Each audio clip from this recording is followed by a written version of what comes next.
મમ્મા મારી સાથે બહાર રમવા ચાલ ને. કેમ બેટા? મારા કોઈ ફ્રેન્ડ નથી રમવા વાળા. ના બેટા, હું આજે તાર કામ છે અને તું ફોન સોફા પર પડ્યો છે લઈ લે અને શાંતિથી એક જગ્યાએ બેસીને ફોન જો. ઓકે? મમ્મા કામ કરી લઈશ. મમ્મા મારી સાથે બહાર રમવા ચાલ ને. ના બેટા, મારે કામ છે. હમણાં રાતની રસોઈની તૈયારી કરવાની છે. જા બેટા, ફોન લઈ અને સોફા પર શાંતિથી બેસી જા. હા, ઓકે મમ્મા. જાનવી, બેટા જાનવી, ઉઠો, ટ્યુશન જવાનો ટાઈમ થઈ ગયો છે. જાનવી,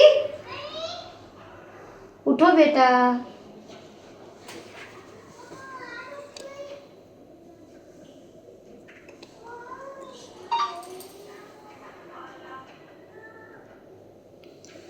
જાનવી,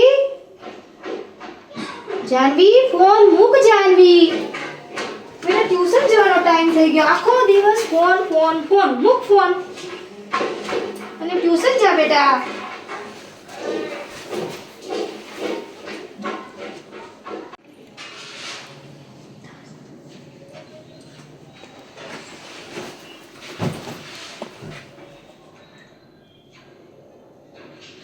જાનવી, બેટા આવી ગઈ તું? જાનવી, આવીને નહીં પાણી પીવાનું, ટ્યુશનમાં શું કર્યું એ કંઈ નહીં કહેવાનું, બસ આવીને ફોન ફોન ફોન. જાનવી, કઈ જવાબ દે. મારી જ ભૂલ છે જો મેં એને ફોનની આદત આવી ખરાબ પાડી છે. આખો દિવસ ફોનમાં જ પડી રહી છે. બસ કંઈ ફ્રેન્ડ સાથે રમવું નહીં, કંઈ ફેમિલી સાથે વાત કરવી નહીં. સવારથી સાંજ ફોન ફોન ફોન. જાણે એક મશીન બની ગયું છે ફોન સાથેનું. જાનવી, હાય જાનવી, તું સાંભળે છે? જાનવી, ના ફોન તો ના ના ના. અરે ફોન તો મૂક. અરે બેટા, તારી ફ્રેન્ડ આવી છે, જો તો ખરા. શું આખો દી ફોનમાં જ પડી રહી છે? શું કરું આ છોકરીનું? સૂતા પહેલા ફોન, ખાવા ટાઈમે ફોન, બસ ફોન ફોન ફોન ફોન ને તો જિંદગી બનાવી દીધી છે. ચલ જાનવી, આપણે રમવા જઈએ. જા બેટા, રમ. બહારની દુનિયા જો. ફોન જાનવી, આપણી ચાલ. જિંદગી નથી. ના. બેટા ફોન છોડ.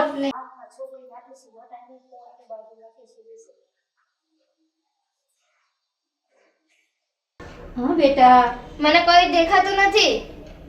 બોલ બેટા. જલ્દી આવો. મને કશું દેખાતું નથી. જલ્દી. શું થયું બેટા? મને કઈ દેખાતું નથી. કઈ આમ ઊંચું જો, કઈ દેખાય છે તને? નહીં. લઈ ના પાડતી હતી, ફોન ના જો બેટા. ચલો દવાખાને લઈ જાઉં.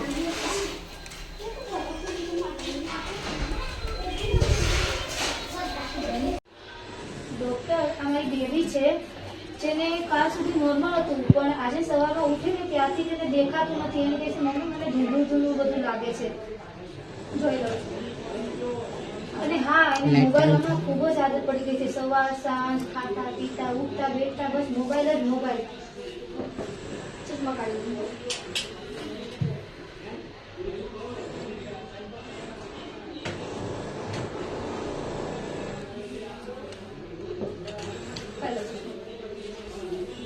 નુકસાન તો થયું છે 50%, અને તમે હજી અને મોબાઈલ જોડાશો તો અહીંયા આંખ ખોઈ બેસશે. હા, ભૂલ મારી જ છે. હું તેથી કામ કરું છે, તું ફોન પકડી લે.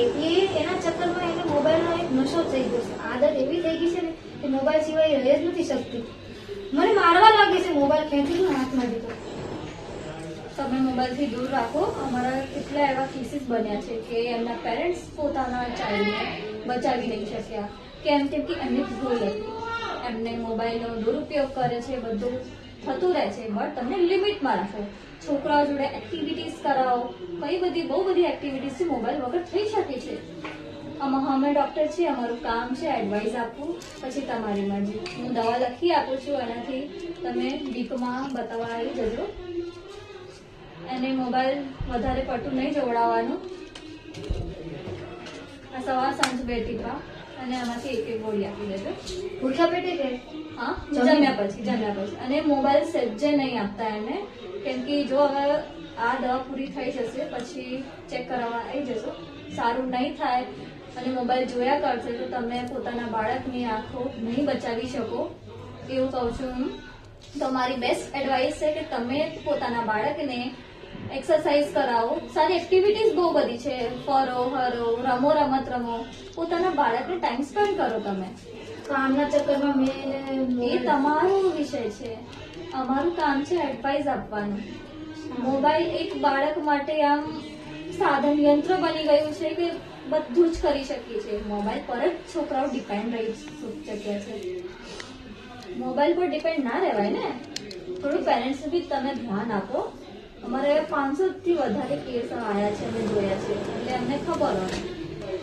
સારું, તો તમે અહીંયા સવાર સાંજે ચીપો દવા આપી છે, બતાવવા આવી જજો. સારું સારું, બેટા, મોબાઈલ હવે મૂકી દેજો. મોબાઈલ નહીં જોવાનું અને બધી એક્ટિવિટીઝ કરતું રહેવાનું. ઓકે? મોબાઈલથી કેવું નુકસાન થાય છે તમને શું લાગે છે? મોબાઈલ વરદાન છે કે અભિશાપ?